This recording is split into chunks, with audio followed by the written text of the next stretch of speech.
Bienvenidas, bienvenidos a Diálogo 7, este espacio producido por las 4 estaciones de Radiópolis, que hoy tiene el gusto de poder viajar en torno a el último libro de Francisco Sierra Caballero y Salomé Solá Morales, que nos presentan un trabajo de investigación bastante interesante que se llama Políticas de Comunicación y Economía Creativa. El reto de la cultura y el desarrollo local. Bienvenido, Francisco. Gracias, Rafael. Un placer estar en este espacio. Pues siguiendo una de las líneas de investigación que estamos haciendo desde las 4 estaciones y Diálogo 7, vamos a profundizar en aspectos claves de la comunicación. Y claro, para situarnos, como estamos presentando vuestra obra, ¿cómo surge este libro y esta investigación que habéis publicado en Comunicación Crítica? Que es una colección que también diriges tú, ¿no? Sí, es una colección que dirigimos en Comunicación Social Ediciones, que es una editorial, para quien no lo sepa, si nos están escuchando desde Sevilla, surge en una librería cercana a la antigua Facultad de Ciencia de la Información en Gonzalo Bilbao. Luego se ha trasladado a Salamanca, pero es una editorial que surge desde el seno de un librero y de alguien que tiene pasión editora. Y ahí estuvimos en el germen, ahora mismo es la principal editora iberoamericana en comunicación, y desde entonces seguimos dirigiendo esta colección. Y el libro que me comentas pues es fruto de muchos trabajos. Yo hice mi tesis doctoral sobre pedagogía de la comunicación y desarrollo local, siempre he trabajado sobre comunicación y desarrollo local, y por circunstancias de la vida terminé trabajando en el Ministerio de Cultura como investigador externo para la presidenta Dilma Rousseff en Brasil, y afrontando el reto del plan, que era un plan estratégico, quizá el más avanzado a nivel internacional, no solo de América Latina, del gobierno que inicia con Lula, del PT, que continúa con Dilma y que invirtió considerablemente mucho dinero, esfuerzos en una política cultural que no solo sea apoyo a los creadores culturales, sino también un baluarte, y esto era lo novedoso del proyecto de economía creativa en Brasil, lo que ellos llaman la tropicalización del concepto que es de origen anglosajón de economía creativa, y en el que impulsaron unos programas y observatorios. Yo monté el Observatorio del Norte en el Distrito Federal, en Brasilia, Observatorio de Economía Creativa para estudiar las políticas culturales. En fin, básicamente resultado de varios años de trabajo de campo en Brasil y también mis intereses propios de trabajar comunicación y desarrollo, y específicamente las políticas de comunicación y su contribución al desarrollo local, que es un tema poco abordado porque siempre que pensamos en políticas de comunicación estamos pensando en cómo democratizar los medios, lograr que los medios públicos tengan acceso ciudadano y participación, que haya una regulación y apoyo a los medios comunitarios, que se invierta también en recursos digitales para la ciudadanía, pero siempre estamos pensando a nivel estatal, nunca o casi nunca pensamos a nivel local, ¿no? Y a nivel local se puede hacer política. De hecho, Radiopolis es resultado también de una apuesta de política local progresista que hace posible que exista un medio ciudadano al servicio de la mayoría de la población, de las comunidades y grupos de interés, que los medios privados y en muchas ocasiones los medios públicos, si hablamos de Sevilla, sin medios públicos, pues no atienden, ¿no?, regularmente. En fin, es una historia de encuentros y de reencuentros este libro. El reencuentro fue el proyecto en Brasil, que duró 2 años, como todos saben, con el cambio de ministra, con Marta Suplicy dentro del gobierno del PT, de la propia Dilma Rousseff, pues dejó de ser una prioridad de economía creativa, pero ahí estuvimos trabajando 2 años en estos temas de indicadores, política pública, y estudiando la realidad brasileña, que es una buena parte del libro en este sentido.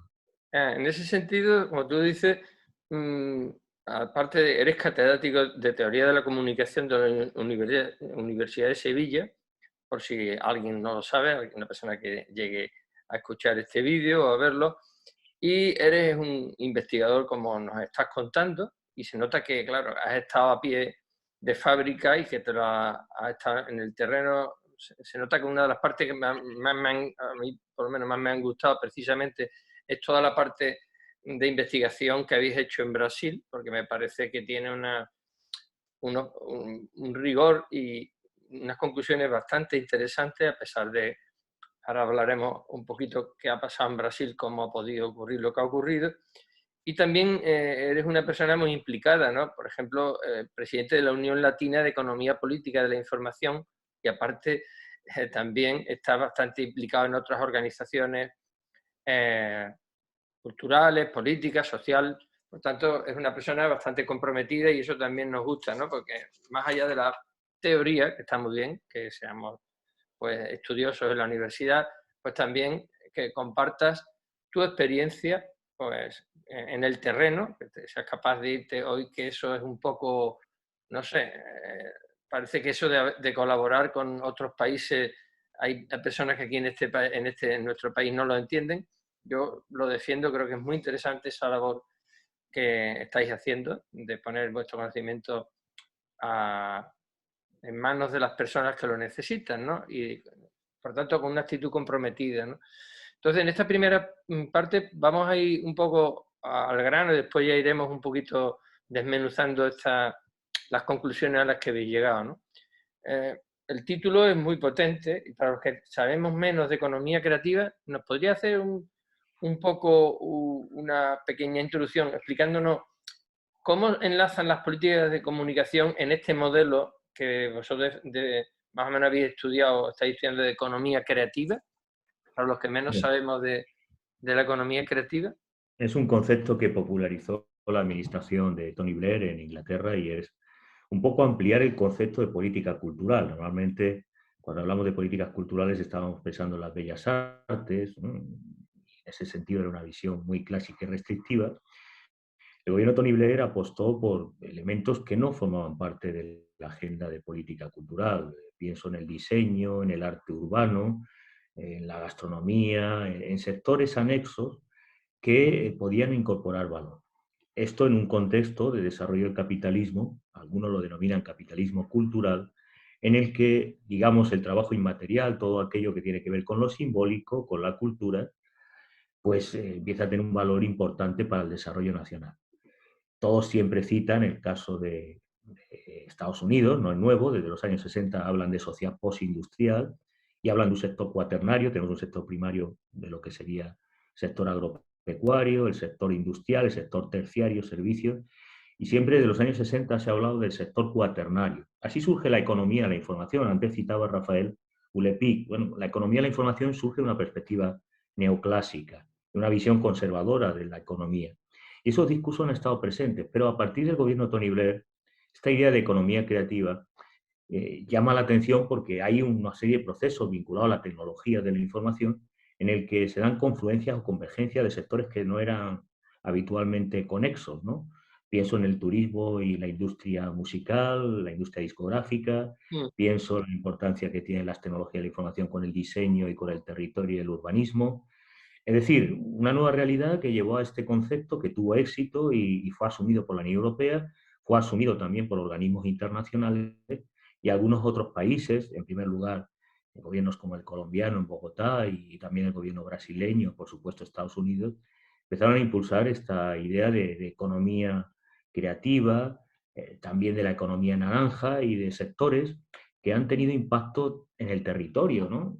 A veces muy vinculados a procesos de gentrificación, de expulsión de la población en los centros urbanos. En el propio caso de Londres, que ha sido más que estudiado, cómo la City londinense concentró la industria del espectáculo, del audiovisual. Eso supuso una revalorización, muchas plusvalías económicas, pero también el desplazamiento de población.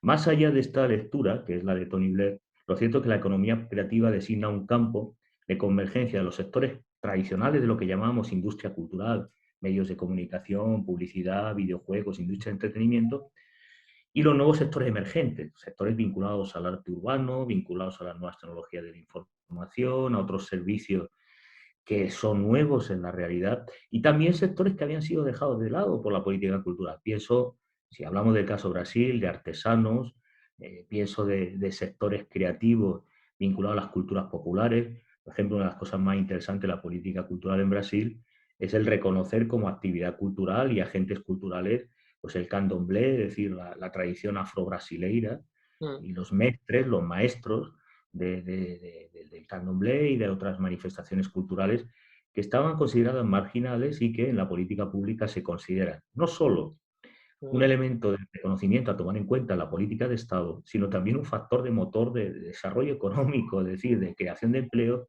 y de incentivo. El discurso de Tony Blair, en cierta medida, va por esa vía. Otras lecturas admiten diferentes concepciones de la economía creativa. Aquí no deberíamos ser nominalistas, rechazar la economía creativa como un concepto neoliberal de explotación de las culturas populares con el fin de lograr crecimiento, o como la City londinense, de generar procesos de revalorización económica mm, en lo que sean espacios como el Soho. Tenemos en Sevilla el espacio de lo que llaman el Soho sevillano, ¿no? En torno a la Plaza de la Encarnación. Bueno, esos son procesos de gentrificación y de especulación y valorización del patrimonio material, del territorio y mm, también del patrimonio inmaterial. Bueno, la economía creativa inicialmente se centra en esa economía inmaterial, en la de la producción de bienes simbólicos, artísticos, creativos. Hay una dificultad que señalamos en el libro de qué consideramos economía creativa, qué es el sector de la economía creativa. Y ahí vemos que hay una disparidad, cada país define sectores distintos, algunos abarcan incluso hasta la salud y los cuidados, en fin, es mm. difícil.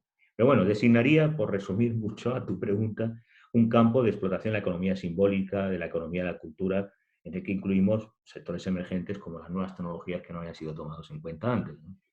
Y lo que también hemos visto al leer el libro es que políticas de comunicación como muy conectada con la cultura, ¿no? Los medios y la comunicación como un brazo casi de la visión cultural, ¿no? De las políticas culturales. Es esencial, de hecho, algunos, quisiera ahora reconocer al profesor Enrique Bustamante, que falleció hace poco. Él defendía, como Jesús Martín Barbero y García Canclini, en lugar de hablar de políticas de comunicación, hablar de políticas culturales, que comprenderían las políticas de comunicación. Lo que sin duda es un problema es que las políticas de comunicación han quedado siempre históricamente desconectadas de las políticas culturales y de las políticas de educación. Y eso no es posible. No voy a entrar en discutir, que es una cuestión académica, si debemos definir políticas culturales y que comprenda esto la comunicación, pero la cultura depende de la comunicación, es decir, es el espacio de encuentro Eh, básico de reproducción simbólica es la comunicación.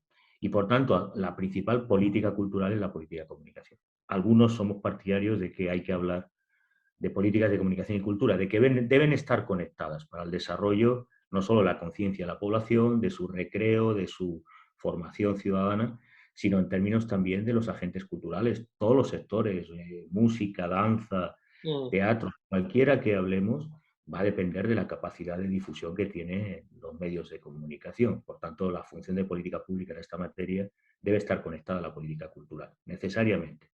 Y el otro aspecto, sí, antes de entrar en detalle, ¿cómo se compatibiliza, cómo se vertebra en esa experiencia que habéis investigado, cómo se vertebra los intereses globales, globalistas, o el desarrollo tan bestial de los medios de comunicación desde el punto de vista global, con las políticas de desarrollo local de comunicación? Porque claro, Bueno, nosotros está desde muy los mal. medios estamos muy interesados en eso, ¿no? De hecho, una de las críticas del ensayo, del estudio, es a los discursos que han proliferado vinculados a la economía creativa. Esta idea del emprendedorismo, de las startups, este concepto de la economía creativa como la capacidad que tienen los agentes locales de por sus propios medios, yo siempre pongo la metáfora de uno de los cuentos populares en Alemania, que es uno de los personajes más estrafalarios de la literatura infantil, que se salvaba a sí mismo tirándose los pelos antes de caer en una ciénaga, ¿no? Bueno, nos están proponiendo ese modelo globalista, nos están proponiendo que los agentes locales, que los actores locales, se salven a sí mismos tirándose los pelos. Y cuando se habla de resiliencia, de emprendedorismo, de estos discursos vinculados a la economía creativa, en realidad lo que se trata es de un proceso de acoplamiento a los vectores que marca la economía global capitalista. Y hay una incompatibilidad absoluta, diríamos. En fin, lo interesante de algunas experiencias de la economía creativa es que apostaron por lo local, pero sin incurrir en ese discurso neoliberal. Y lo trágico es que muchas veces cuando se están impulsando a nivel local programas de la economía de la cultura en esta perspectiva de la economía creativa, es justamente con unos fines habituales de especulación, de explotación y de acumulación por desposesión, tanto de los bienes materiales, si hablamos del territorio, esto lo tiene muy estudiado el geógrafo crítico David Harvey, como también del patrimonio simbólico, es decir, de la cultura explotada como un bien mercantil por grandes transnacionales. Y por tanto, aquí, cuando hablamos de política cultural, el primer principio que hay que defender en política pública es la soberanía informativa y la soberanía cultural, la autonomía de los agentes locales para proyectar sus estrategias. Llama la atención que por mucho que se habla de la economía local, pues la mayoría de municipios no tienen la Agenda 21 de la cultura, no realizaron su plan estratégico cultural para el desarrollo local. Y este es un déficit que se da tanto en el norte como en el sur, con mayor frecuencia en el sur, pero también los países del norte, como España, nunca se desarrollaron en la mayoría de municipios planes estratégicos que contara con la ciudadanía, que fuera un proceso de deliberación y participación ciudadana para definir qué proyecto de política cultural a nivel local era necesario para su sustentabilidad y para el desarrollo autónomo de los actores y grupos que se dedican al mundo de la cultura en el espacio local. Precisamente en Sevilla la experiencia que hubo hace unos años cuando nace Radiópolis de los presupuestos participativos está bastante relacionada con las políticas que se han desarrollado precisamente en Brasil, ¿no? Era el modelo ¿Qué Porto tal Alegre, sí, estado sí. allí? ¿Cómo ha evolucionado, o sea, cómo habéis visto la evolución de ese movimiento participativo, localista o local de Porto Alegre y todo eso? Vosotros seguro que eso lo conocéis muy bien. ¿Me podríais dar Sí, bueno, un yo apunte de hecho histórico? estuve en el origen de presupuestos participativos con la Delegación de Participación Ciudadana, tanto el profesor Joaquín Herrera, que ya falleció, como yo, él por la Olavide y yo por la Universidad de Sevilla, iniciamos los presupuestos participativos de la universidad para hacer investigación e intervenir desde la academia para contribuir a ese desarrollo. Fue el primer municipio europeo, capital, en este caso a nivel regional, que con tanta población logró un nivel de participación alto. Y hay que recordar que a pesar de que luego ganó la derecha y en su programa indicaba suspender los presupuestos participativos, les costó luego suspenderlo. Evidentemente no se destinó partidas, se fue sofocando o de algún modo dejando morir ese proyecto, pero fue un proyecto interesante, por lo menos en tres sentidos, ¿no? La primera es que estamos hablando de procesos de cogestión ciudadana, y eso es una novedad, en ese sentido de que la ciudadanía por primera vez decidía cómo se reparte el presupuesto público. Eso, en segundo lugar, fue un aprendizaje para los responsables públicos y para los técnicos municipales. El principal obstáculo eso fue un estudio que hizo Isidoro Moreno con su grupo de investigación, la resistencia de los funcionarios públicos a tener que explicar, lidiar y cómo ponían siempre pegas de carácter técnico a la hora de tener que escuchar las propuestas de la ciudadanía. Bueno, pues fue un aprendizaje, pedagogía democrática, también para los responsables políticos y para los funcionarios públicos. Y tercero, en términos de democracia participativa, el amplio espectro de sectores, jóvenes, niños, con el laboraforo, diferentes experiencias creo que fueron muy positivas. Nosotros trabajamos en el ámbito que nos compete de la comunicación, intentando impulsar comunicación participativa. Era novedoso, en el proyecto de Porto Alegre de Huiratán de Sousa no se trabajó el tema de la comunicación, no se utilizó la comunicación en el sentido clásico, instrumental, de difusión para movilizar a la población que respaldaran los presupuestos participativos en Porto Alegre. Nosotros intentamos algo más allá, que es que en ese proceso la gente aprendiera a participar y a apropiarse de los medios. Bueno, fruto de ello por lo menos fue la propuesta que se aprobó de Radiópolis y ya con eso nos conformamos, no logramos educar y generar esa cultura de la comunicación participativa a la ciudadanía, más allá de Radiopolis, como pretendíamos en los barrios, con los vídeos que produjimos para ello, pero fue una experiencia innovadora y creo que, en fin, cuando hablamos de economía creativa, lo diferente de la experiencia brasileña es justamente eso, que había consejos de participación ciudadana en el que desde abajo hacia arriba se definía la política cultural y, por tanto, los proyectos estratégicos de economía creativa. Ujú. ¿Y cómo ha evolucionado en Brasil el tema? ¿Cómo está ahora la cosa allí? Porque claro, con el cambio político tan grande que ha habido a nivel estatal, las localidades también habrán sufrido, como pasó aquí, ¿no? Las consecuencias de ese cambio, ¿no? ¿O se están Absolutamente. manteniendo algunas ciudades como... Sí, ahí hay ciudades que todavía tienen especialmente el estado de San Pablo y de Río de Janeiro, que tienen una potencia política de cultura de movilización, pero en general, en fin, a mí me tocó vivirlo en Quito, estaba una responsable de un organismo internacional en CIESPAL, y me tocó vivir lo que es un golpe de Estado, y ese golpe de Estado, en fin, ahora lo llaman golpe blando, pero no deja de ser un golpe. significa una reversión. Fundamentalmente no es desbancar a Dilma Rousseff y al PT del gobierno de la nación, es un proceso de retroceso en derechos humanos, a todos los niveles. El modelo que había conseguido el PT en el marco, además, hay que recordarlo, de la Constitución, tras años de dictadura, había logrado ampliar los márgenes de participación en todos los sectores, curiosamente menos en comunicación, que fueron los que coadyuvaron al golpe de Estado. El grupo o Globo de Mariño, de la familia Mariño, fue un actor político principal para encausar en este caso, al presidente Lula, y también para derrocar y dar el golpe de Estado frente a la presidenta Dilma Rousseff. Con el tiempo se ha demostrado que todas las acusaciones eran falsas, pero por medio se han destruido muchos derechos y eso ha afectado a todos los estados a nivel regional, es un estado federal, Brasil, y a las entidades locales. No llegan los presupuestos, la gestión de la pandemia, como todos conocen, ha sido un completo desastre, pero en medio de ello se ha impuesto un discurso del odio, de la xenofobia, del racismo institucional, de la persecución a los diferentes, de la censura y de la violencia simbólica y también física en las universidades frente a los académicos, de recorte de presupuestos necesarios para servicios públicos. En fin, el país ahora mismo, yo lo anticipé en un artículo, con la pandemia, los países que iban más a sufrir eran fundamentalmente los países con una lógica ultramontana o neoliberal extrema. Estados Unidos, que lo ha sufrido, lo sigue sufriendo, y Brasil como consecuencia. Inglaterra también lo sigue sufriendo, porque a pesar de la mejora, volvemos a esa misma situación.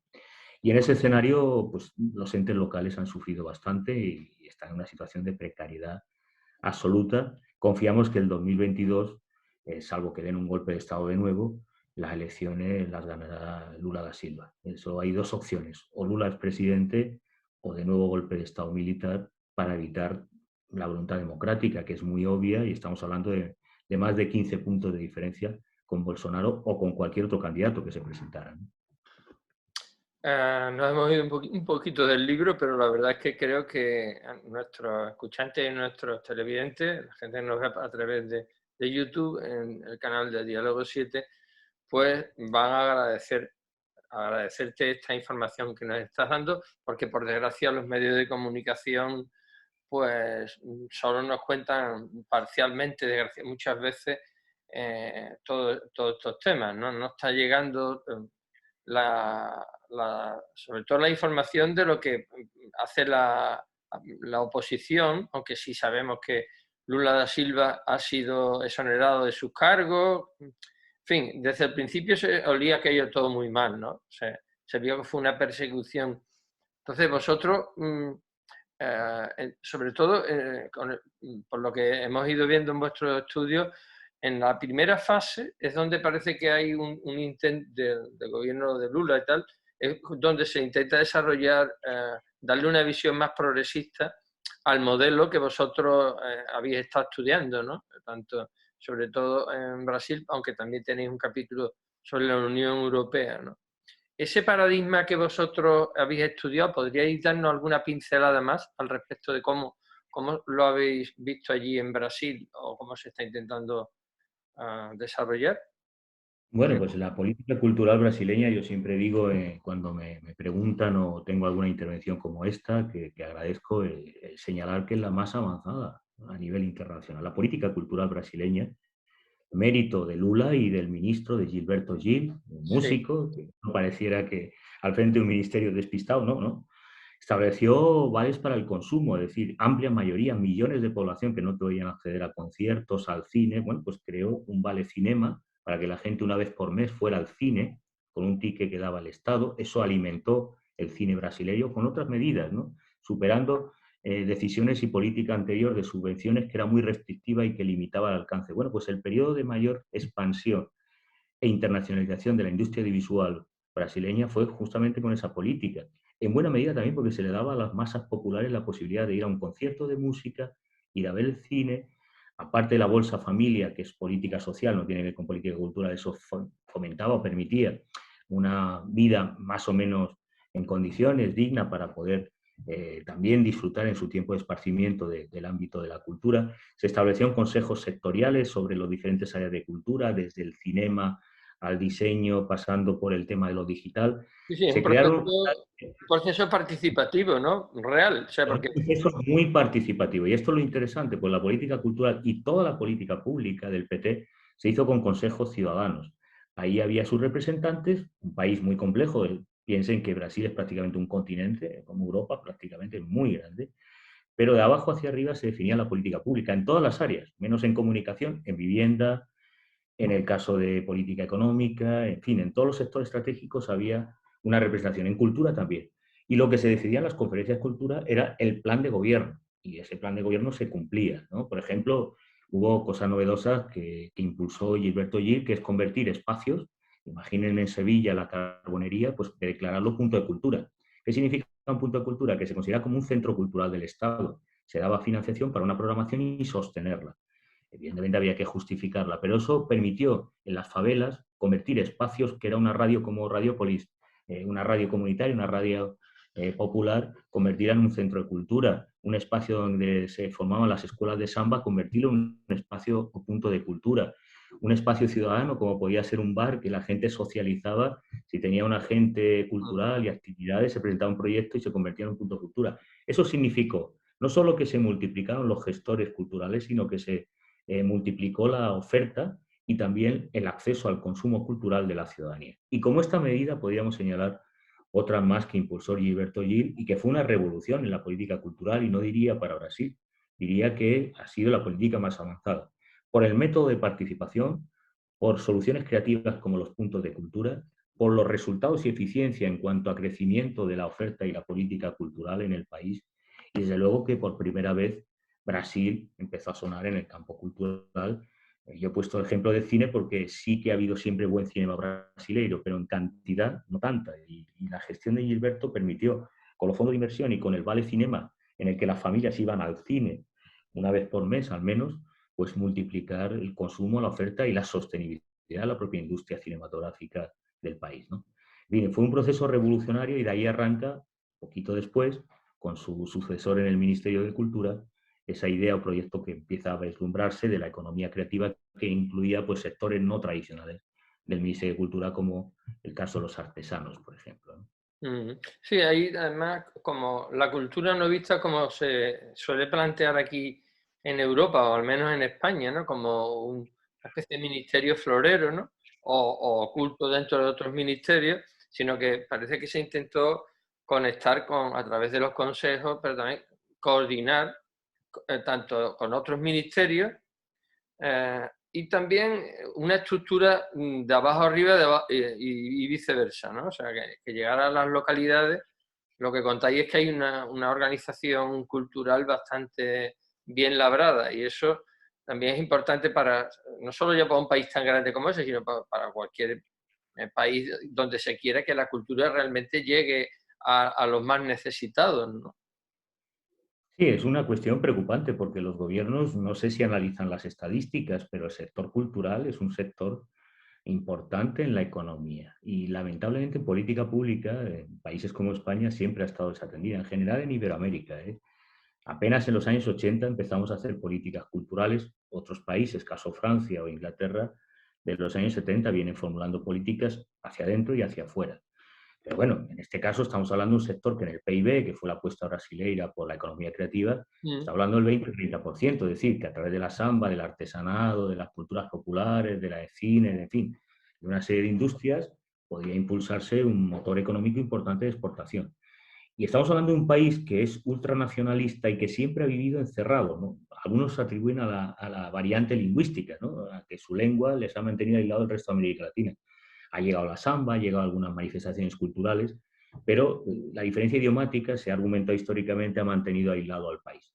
Bueno, pues Lula hizo todo lo contrario. ¿Por qué no exportar la cultura y por qué no generar un corredor? Incluso los territorios creativos, que estaban como parte de la economía creativa de Brasil como política pública, contemplaba corredores con otros países. Por ejemplo, la cultura negra afrodescendiente es muy importante. Mm, Es importante en Brasil, pero es importante también en Colombia, claro. es importante en otros países, hasta el Caribe. Y bueno, y se inventaron corredores también con otros países como política pública para hablar de las manifestaciones de la cultura afro en América Latina. Es decir, que el proyecto era muy interesante y creo que pionero desde el punto de vista regional. Ujú. Y un poco por aterrizar también aquí en Sevilla y en general en Europa, ¿no? Las conclusiones que habéis obtenido en esta experiencia, ¿podrían ser algunas de ellas aplicables, este modelo de desarrollo cultural integrado, bien integrado en la economía, se llame creativa o no, pero al menos una economía distinta a la neoliberal predominante, ¿no? Se podría aplicar aquí en Europa y en concreto en ciudades como Sevilla? Este, Yo creo que sí, pero tenemos varios retos, ¿no? Hace poco fallecía un querido colega con el que he tenido la oportunidad de trabajar cuando inauguré el curso, el posgrado de Comunicación y Desarrollo, le invité, que era Chus Cantero y que ha trabajado mucho sobre política cultural en clave tanto sevillana como andaluza. sí, Y con Luis Palma y otros, ellos hicieron observatorios de economía de la cultura, porque es un motor. O sea, en el sur puede que no tengamos industria, pero sí tenemos creatividad y cultura, sería un motor fundamental. ¿Qué problemas encuentro yo en el caso Sevilla y en general Andalucía? Primero, que es el discurso de la Agenda de la Cultura, la Agenda 21 no se ha desarrollado. Ahora suena como alcalde, como sucesor de Juan Espadas, Antonio Muñoz. Se supone que por su trayectoria apostaría activamente por la política cultural. Pero si la política cultural se traduce como un instrumento secundario del turismo, de oferta para atraer turistas, eso no es sostenible porque son lógicas estacionarias, ¿no? Y habría que hacer una política, la Agenda 21, que identifique primero los agentes, los actores, el mapa que no está bien mapeado, no está bien cartografiado, no sabemos quiénes son, y cómo está el sector desde el punto de vista de donde hay que invertir apoyos desde el punto de vista del Estado para fortalecerlo y qué posibilidades innovadores podemos fomentar. Está el modelo neoliberal, que es el de Málaga, de abrir más museos y atraer más turismo, y había otra alternativa, que es hacer cuencas de cooperación, apoyar a los gestores y creadores culturales. Hay un proyecto que en principio puede que sea interesante en esta línea, ¿no? que han hecho con el colectivo CEMOS 98, que en principio habrá un espacio de laboratorio semejante al que hubo en Tabacalera, al que hay en Tabacalera en Madrid o al que ha sido Medialab Prado en Madrid, que han desarticulado el gobierno de la derecha, pero necesitamos primero que la Agenda 21 se cumpla e implica identificar, definir la cuenta satélite, los indicadores, cuál es la realidad del sector, para definir qué necesidades y políticas hay, y en segundo, no supeditarlas al turismo, que es lo que temo yo, que es volver a utilizar la cultura como un instrumento. Ese instrumento de desarrollo hace insostenible al final la política cultural y estaríamos en condiciones, y Andalucía debería tener una política muy activa, podríamos desarrollar una industria discográfica vinculada a nuestras culturas musicales tradicionales, podríamos establecer a partir de los medios como Canal Sur un proyecto de exportación cultural, podríamos incentivar la literatura, el sector del libro. En fin, tenemos universidades que utilizan plataformas privativas, entonces si empezamos así, cuando tenemos informáticos y desarrolladores que podrían incentivar plataformas propias, pues estamos mal, y en buena medida porque no ha habido una política activa. Y cuando lo ha habido es instrumental o supeditada a esa idea de plató, que está bien, no estoy en contra de que seamos un plató para las grabaciones, dejan dinero, o para el turismo. Bueno, pues había que ir del sistema de consumo al sistema del consumo, de la política cultural, como ampliar el consumo para atraer turistas, a una lógica más productiva, es decir, convertir de algún modo Sevilla y Andalucía en un campo o laboratorio de producción creativa que pueda exportar y que pueda dar a conocer todo el talento y toda la creatividad que hay, que es mucha. Y lamentablemente, por ejemplo, pienso en los videojuegos, terminan en muchos casos en otros países para poder desarrollar su actividad, como Londres, ¿no? claro. Y volver a desarrollar presupuestos participativos e impulsar las radios municipales y las radios comunitarias. No podría ser un instrumento, porque estamos muy obsesionados en este momento, lógicamente porque tenemos que arrastrar, que cambiar la situación económica de déficit que tiene el sur, pero desde luego la capacidad de formación y cultural del propio ciudadano, de la propia ciudadanía andaluza y sevillana en concreto, creo que es fundamental para poder salir de la situación tan desventajosa que tenemos, ¿no? Entonces, reconstruir las localidades con cultura de comunicación, con cultura en general, debería ser clave volver a formarnos, porque es que estamos, si queremos tener una población activa, capaz de crear, tiene que estar formada, ¿no? Es que ha habido un vacío ahí en los últimos años, tanto de formación profesional como de participación ciudadana, que hace que la ciudadanía esté pues con una tendencia a esperar que le vengan ayudas, ¿no? Y a perder la capacidad cultural creativa que en Andalucía siempre ha sido uno de nuestros rasgos, ¿no? Totalmente de acuerdo, porque tenemos en la ley audiovisual andaluza, permite impulsar canales culturales. Limita, y es una propuesta que siempre he defendido, es decir, los medios públicos deben liderar un sector de ciudadanía, de ámbito de cultura, de educación, de promoción del desarrollo del audiovisual, y que pasa por la colaboración entre medios públicos y medios comunitarios. Las propias entidades locales tienen la potestad de lanzar radios y televisiones locales y también cooperar con los medios comunitarios como Radiopolis. Insistía antes que las políticas de comunicación no son solo estatales ni regionales, también son subestatales, también son de ámbito local. Y ahí tenemos retos. Es paradójico que una ciudad como Sevilla tenga un canal del Betis y otro del Sevilla y no tenga una radio cultural, o sea, de la universidad, o que la universidad no lance un canal y colabore con Radiopolis y los medios comunitarios para hacer un polo de desarrollo sostenible en términos económicos, de realimentarse la producción, de colaborar, de formar recursos, de Esto es impulsar lo la que te iba a industria. plantear precisamente, que la universidad también podría jugar un papel interesante como, digamos, como puente entre las administraciones públicas y los barrios, ¿no? Va a ser más fácil cambiar al rector y al equipo de gobierno, que el equipo de gobierno aprenda pedagógicamente que no debe utilizar tecnologías privativas en la universidad, que eso es pérdida de soberanía y que debe impulsar, que la ley lo permite, un canal de radio y de televisión, por lo menos de radio, a nivel local, para poder informar y divulgar muchos de los contenidos que se quedan encerrados en las cuatro paredes de la universidad. Es inaudito que con una ley que permite que las universidades tengan canales, las universidades no lo anticipen o no lo promuevan. Hablo de la Universidad de Sevilla, pero el resto de universidades, quiero recordar que salvo la de Huelva, no han propuesto un canal de radio con una voluntad de divulgación cultural. Entonces, estamos aquí con muchos déficits, Rafael. Tenemos una historia en este país de falta de políticas públicas, pero ya no para las universidades y los entes locales. Tenemos un déficit de cultura democrática en los medios públicos, en Canal Sur, en Radio Televisión Española y también en los medios privados.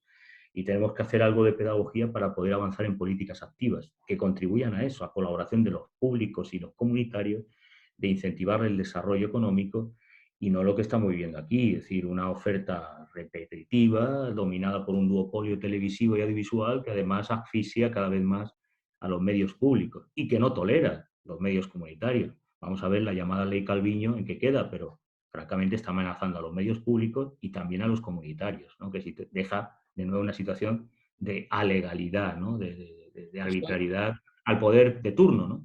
Es que eso es una cosa que yo no entiendo muy bien de ciertos sectores sociopolíticos que se autoconsideran progresistas o algo así, y después están tan sujetos, tienen tantos miedos, o no sé qué les pasa, que tienen tanto miedo a la participación y al compromiso, que no sé, sí que están sujetos a unos intereses, pero desde luego, ejemplos, por ejemplo, el de Radio Cuac, que lo conocimos en este encuentro, no, nosotros ya lo conocíamos, pero lo dimos a conocer, que es una emisora comunitaria de radio que precisamente está situada en la propia universidad y que está dirigida por una comunidad, es una radio comunitaria y trabaja en la universidad. Entonces, ese tipo de experiencias, porque se pueden dar en Galicia y no en Sevilla. Nosotros, desde luego, vemos que sería fundamental que retomáramos lo que son las opciones de participativas en la ciudad, a pesar de que sabemos que hay fuerzas políticas que evidentemente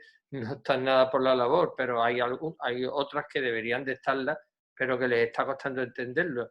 Nosotros depositamos un poco en personas estudiosas como vosotros en la universidad, Ramón Rey o tú, Francisco, que nos pudiéramos entender, ¿no? Pudiéramos crear un consejo ciudadano, impulsar que se crea un consejo de comunicación local, como hay en otros sectores, por ejemplo, ¿no? En el medio ambiente hay un consejo, porque no hay un consejo local de comunicación, por ejemplo, ¿no? ¿Sabes?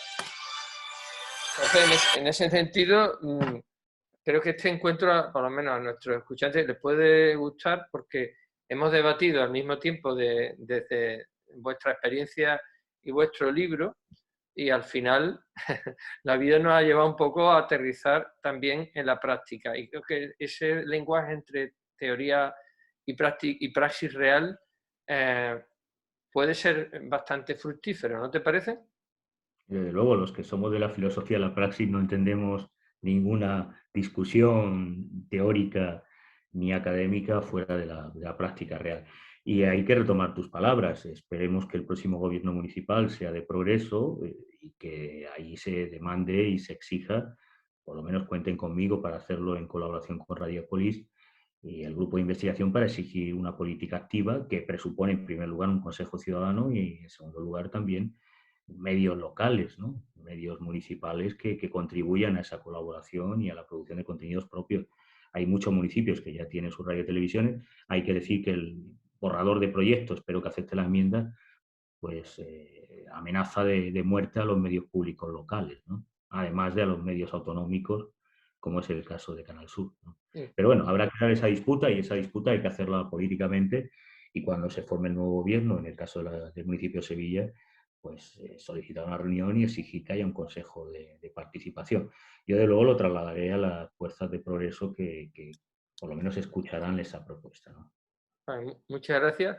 Si quieres añadir algo más respecto a lo que ha significado para ti la publicación de este estupendo libro, resultado de una gran investigación y un trabajo que habéis hecho especialmente en Brasil, ¿quieres añadir algo más que nos pueda servir? Pues, agradecerte y emplazar a lo que hablábamos antes, al compromiso político. Ese trabajo es fruto de muchos años de investigación, pero también de formación en pueblos, en capitales de Brasil, generando esos laboratorios y de una reflexión sobre la economía inmaterial. Ahora que se habla del capitalismo cultural, pues pensar las contradicciones entre esa dimensión inmaterial y los intereses materiales, en algunos casos especulativos, que van vinculados a esta economía de la cultura, es bueno tomarlo en cuenta porque ahora todos asumen el discurso de la economía circular, de la economía naranja, de la importancia de la cultura para el desarrollo, pero vinculado a ella hay otros procesos que se apuntan en el libro que hay que tomar en cuenta para una política que de verdad sea de democratización, no de los bienes culturales, sino de todos los bienes también,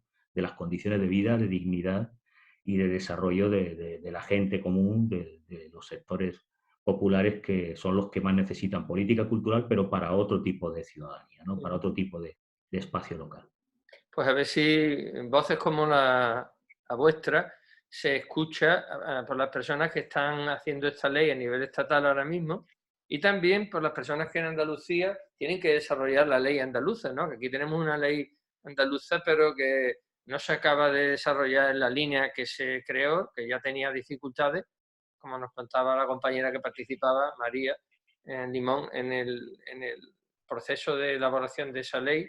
Pero ¿qué pasa con las leyes que después es muy difícil cuando se avanza algo después que se lleven a cabo, ¿no? Porque estamos en unas condiciones que yo creo que más que esperar que se formen gobiernos, yo creo que la propia ciudadanía, desde cada una de nuestras instituciones, universidad, asociaciones culturales como la de Impulsa Radiópolis y todas las que hay bastantes en el mundo ahora mismo, no solo en Sevilla, pues desde abajo construyamos también diálogo, construyamos acuerdos para que de alguna manera los políticos se vean abocados a tener en cuenta esas voces, ¿no? Porque como estemos esperando desde arriba que nos resuelvan, Totalmente de acuerdo, sin no duda. puede pasar como ha pasado en Brasil, que una vez que se consigue que se avance, pero viene rápidamente el polo opuesto, ¿no? Entonces, claro, para evitar eso es fundamental crear una cultura de base, ¿no?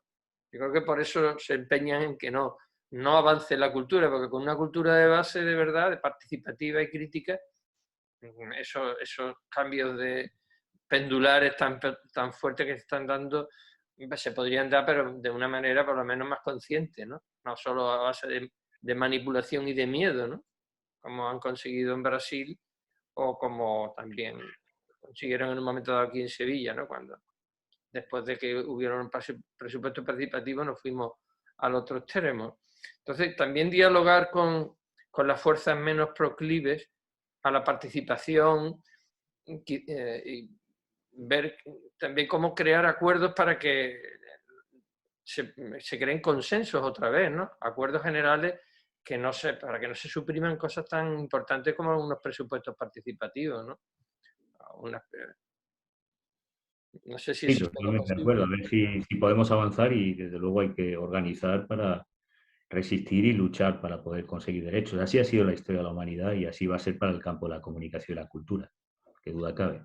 Pues muchas gracias por tu intervención, magnífica, y nos ha servido para ofrecernos un nuevo documento para seguir investigando sobre cómo hacer una comunicación y cómo hacer una vida de más calidad y más abierta para todas y todos. Muchas gracias, Francisco. Muchas gracias, un placer. Y muchas gracias a todas las personas que han hecho posible este espacio de Diálogo 7 y que también podréis escuchar a través de las 4 estaciones, gracias también a Pedro Galeano, que es nuestro técnico. Pues hasta un próximo encuentro. Muchas gracias a vosotras y vosotros que sois los que dais sentido a las 4 estaciones, a Diálogo 7 y a propuestas como Radiopolis. Muchísimas gracias, Francisco. Os necesitamos a la universidad para que nos ofrezcáis vuestra experiencia y vuestra calidad educativa. Muchas gracias. Gracias.